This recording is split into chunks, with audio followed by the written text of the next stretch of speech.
brought you by Silver Pumps and Motors. Top quality और consistent performance के लिए सिर्फ सिल्वर पंप्स नाम याद रखना. గతంలో ముఖ్యమంత్రిని ఎవరైనా కలిసేవారా అని ప్రశ్నించారు సీఎం రేవంత్ రెడ్డి. కానీ ఇప్పుడు తాము అందరినీ కలుస్తున్నామన్నారు. గత ప్రభుత్వానికి ప్రజాప్రభుత్వానికి తేడా ఇదేనన్నారు.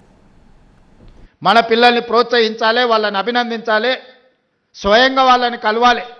ఇక్కడున్న అందరు నేను అడుగుతున్న, తెలంగాణ వచ్చిన 10 సంవత్సరాలలో ఎప్పుడన్నా ముఖ్యమంత్రిని కలిసిరా? మీరు కలిసిరా? ఎవరైనా కలిసిన వాళ్ళు ఎవరైనా ఉంటే చేయతండి.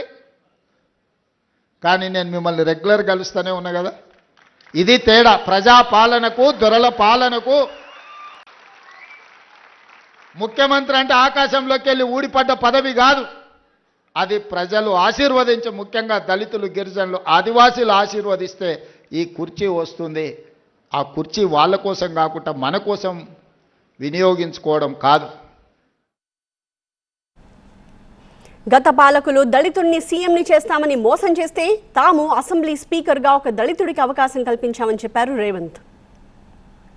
మీరు ఒక్కసారి ఆలోచన చేయండి. ఇవాళ ప్రజాప్రభుత్వం ఉన్నది కాబట్టి అసెంబ్లీ స్పీకర్ ఆయన ముఖ్యమంత్రిని చేస్తాను మోసం చేస్తే ఆయనను అధ్యక్ష అని పిలిచి మైక్ అడుక్కునే పరిస్థితి ఒక దళిత బిడ్డ చేతిలో పెట్టి, నువ్వు ఆడ తప్పించుకున్నా ఈడ తప్పించుకోలేవు అని చెప్పి మా సోదరుడు గడ్డం ప్రసాద్ కుమార్ గారిని అసెంబ్లీ స్పీకర్గా ఈరోజు ఇందిరమ్మ రాజ్యంలో ప్రజాప్రభుత్వంలో మనం చేసినాం.